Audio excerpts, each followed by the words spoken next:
Hi friends, welcome back to our channel. This is Ballesh Vihari. So friends, ఈ రోజు మనం హరిహర వీరమల్లు మూవీకి అయితే వెళ్దాం.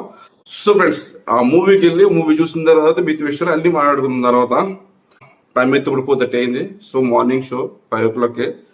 యాక్చువల్గా నిన్న ఈవినింగ్ వెళ్ళాలి ప్రీమియం షోకి, కానీ నాకు టైం కుదరక ఇప్పుడు వెళ్ళాల్సి వస్తుంది మార్నింగ్. సో ఆ మూవీ విశేషాలు ఏంటన్నది అవన్నీ కూడా మనం తర్వాత వచ్చే మాట్లాడుకుందాం. సో ఫ్రెండ్స్, మనం అయితే థియేటర్ దగ్గరికి అయితే వచ్చేసాం. సో మన కాకినాడలో సత్యగోరి థియేటర్ అంటే ఇట్స్ ఎ టాప్ థియేటర్. ఇప్పుడంటే ఐనాక్స్ లు, మల్టీప్లెక్స్ లు ఎన్నెన్నో థియేటర్స్ వస్తాయి అనుకోండి, కానీ ఒకప్పుడు టాప్ థియేటర్ సత్యగోరి. అదే థియేటర్ ని మోడలింగ్ చేసి డాల్బీ ఇచ్చి 2K వేస్తే సూపర్ ఉంది. అయితే సౌండ్ అయితే నాకు ఇష్టమైన థియేటర్ అంటే ఇదే సత్యగోరి. మూవీ గురించి టాక్ అయితే ఆల్రెడీ పాజిటివ్ గా వచ్చింది. నిన్న ఈవినింగ్ అయితే ప్రీమియర్ షో చేశారంట. టాక్ అయితే చాలా బాగా వచ్చింది. నాకు చెప్పారు చాలా మంది, చాలా బాగుంది మూవీ అనేసి. సో మనం కూడా చూద్దాం అని చెప్పేసి ఉదయం అయితే వచ్చేసి అక్కడికి.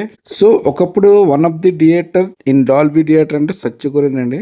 సో భయ మూవీ అయితే అయిపోయింది. ఇట్స్ ఏ అమేజింగ్ అనమాట. మూవీ అయితే చాలా బాగుంది. It's a block buster. ఇంకా పవన్ కళ్యాణ్ గారు మన డిప్యూటీ సీఎం అయిన తర్వాత ఫస్ట్ వచ్చిన మూవీ అండి ఇది.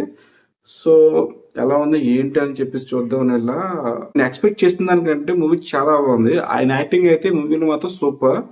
ఆయన చాలా ఇష్టంగా చేశారనిపించింది యాక్టింగ్ కూడా. ఈ మూవీలో అయితే ఆయన లుక్ అయితే సూపర్ మాట. అసలు యాక్చువల్ గా ఆ కథకి ఈయనకి సెట్ అవుతలేదు అనుకున్నా, కానీ చాలా బాగుంది. నిధి అగర్వాల్ క్యారెక్టర్ అయితే ఇందులో మనకి చిన్న రోలే, కానీ ఆమెకు చాలా బాగా చేసింది యాక్టింగ్.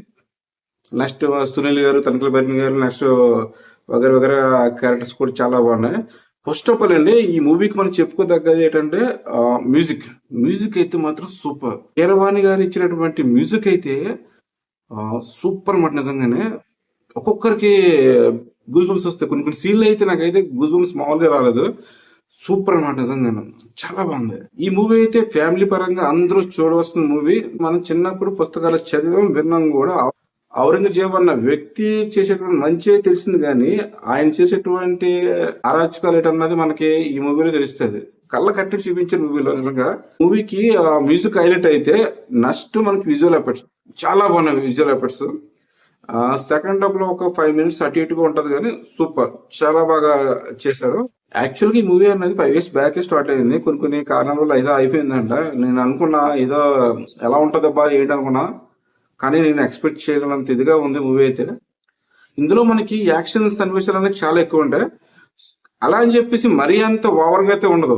చాలా సింపుల్ గా ఒక మాస్టర్ క్లాస్ అన్నది ఇందులో ఒక కత్తి విద్యలో చూపించారు. సూపర్ అన్నమాట. పవన్ కళ్యాణ్ గారి అంటే ఇంట్రడక్షన్ అయితే సూపర్ ఉంది. నిజంగా నేను ఎక్స్పెక్ట్ చేయలేదు అలా ఉంటది అనేసి. చాలా లుక్ గానీ ఆ యొక్క బ్యాక్గ్రౌండ్ మ్యూజిక్ సూపర్, చాలా బాగా చేశారు.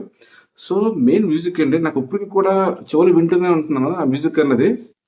టెంగ్ టెంగ్ టెంగ్ టెంగ్ టెంగ్ టెంగ్ టెంగ్ వాహ్, అది పాడకూడదు కానీ మ్యూజిక్ సూపర్. నాకు ఇంకప్పుడే వెళ్ళిపోవాలనిపిస్తుంది నెక్స్ట్ షోకి. సూపర్ ఉందన్నమాట నిజంగా. యాక్చువల్ గా మనకి ఒక సీన్ ఇంట్రెస్ట్ గా చూస్తున్నాం అనుకోండి, అలా చూస్తున్నాం 2 కళ్ళు ఎట్టి, సడన్ గా ఒక్కసారిగా టక్మని కరెంట్ పోయింది. అప్పుడు మనకి ఏమనిపిస్తుంది? అదే విధంగా క్లైమాక్స్ నాకు అదే అనిపించింది. అప్పుడు దాకా ఏంటంటే లాస్ట్ 20 minutes కూడా సూపర్ అన్నమాట. నిజంగానే పవన్ కళ్యాణ్ గారు నిజంగా కంపోజ్ చేస్తున్న సీన్స్ చూస్తే మాత్రం సూపర్, గూస్ బంప్స్ వస్తాయండి బాబు. ఆ సీన్ కి బ్యాక్గ్రౌండ్ లో ఆ మ్యూజిక్ కి నిజంగా పవన్ కళ్యాణ్ వచ్చేస్తే నిజంగా చూస్తే అయ్యో బాబు, నాకైతే మైండ్ బ్లో అయిపోయింది.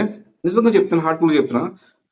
సినిమాని సినిమా కింద చూడండి. నిజంగా సినిమాని సినిమా కింద చూస్తే మనకి పర్ఫెక్ట్ గా మనకి అర్థమవుతుంది. యాక్చువల్ గా మనకి ఈ మూవీ అన్నది ఒక కోహినూర్ వజ్రం చుట్టూ తిరుగుద్ది.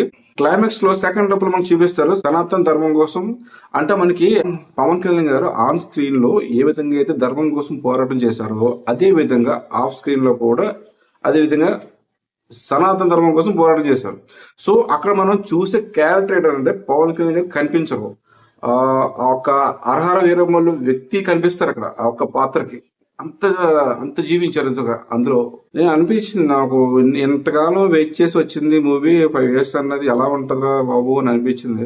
ఈ మూవీ మొత్తం స్టార్టింగ్ నుంచి కూడా మామూలుగా లేదు. అంటే మూవీ అన్నది మనం ఎక్కడి నుంచి అలా వెళ్తుంది అనుకున్నాం, కానీ కాదు. మూవీ ఫస్ట్ నుంచి కూడా స్టార్టింగ్ బాబిడోల్ యాక్టర్ ఔరంగజేబ్ క్యారెక్టర్లు వస్తారు. అక్కడి నుంచి కూడా మూవీ ఇక్కడి నుంచి కదలేదు. ఎలా ఉందో అలాగే ఉంది లాస్ట్ వరకు కూడా. అంత బాగా చిత్రీకరించిన మూవీ నిజంగా. నాకైతే చాలా బాగా అనిపించింది. సో నేనైతే ఎక్కువగా ఎగ్జైట్మెంట్ అయినటువంటి సన్నివేశాలు చాలా ఉన్నాయి. సెకండ్ హాఫ్ లో హిందువుల కోసం చిన్న పోరాటం, చిన్న ఫైట్ జరుగుద్ది. అక్కడ ఒక చిన్న సిచ్యువేషన్ అయ్యి చూస్తుంటే నాకైతే మెంటల్ అయితే వస్తుంది నిజంగానే. వడ్డీ అమ్మ జీవితాన్ని ఎలా అనిపించేది అలా అయితే చూసారా, అలా అనిపిస్తుంది. ఫస్ట్ అందరూ కూడా మూవీ చూసి బయటకు మాత్రం మంచి ఫీలింగ్ తో వస్తారు. సో మిస్ అవ్వద్దు. సో ఈ మూవీకి రేటింగ్ ఎంత ఇస్తారు, మూవీ రివ్యూ ఏంటని అనుకుంటున్నారా? సో ఫస్ట్ ఆఫ్ ఆల్ ఏంటంటే మనకి రివ్యూ అన్నది మనం అంత ఇవ్వలేను. నాకు తెలియదు అసలు యాక్చువల్ గా రివ్యూ ఇవ్వడం ఏంటన్నది. సో ఎందుకు చెప్తున్నానంటే ఈ సినిమా కోసం చెప్పాలి అంటే ఒక రివ్యూ ఇవ్వడమే కదా సినిమా చెప్పేది. మనకి ఎలా ఉంటది, నాకు నచ్చిన ఫీలింగ్సే కదా చెప్పేది. సో వాళ్ళు వీళ్ళు చెప్పింది అలా కాదు. మనం ఒకటి అనుకోవాలి ఏంటంటే సినిమాని సినిమా కింద చూడండి. ఫస్ట్ ఆఫ్ ఆల్ సినిమా ఎలా ఉంటది ఏటో డౌట్లు తద్దు. ఫస్ట్ ఆఫ్ ఆల్ సినిమా కింద చూడండి. ఇది ఒక చారిత్రక మూవీ అండి. ఇది నిజంగా తెలుసుకోవాలి మనలాంటి. ఇలాంటి సినిమాలు అంటే అరుదుగా వస్తాయి, అందువల్ల చెప్తున్నా మూవీ కోసం. సో నేను బాగానే చెప్పాను అనుకుంటున్నాను రివ్యూ కోసం. సో నాకు నచ్చిందో చెప్పా. సో ఒక్కొక్క క్యారెక్టర్ చూసుకుంటే చాలా చాలా బాగుంది.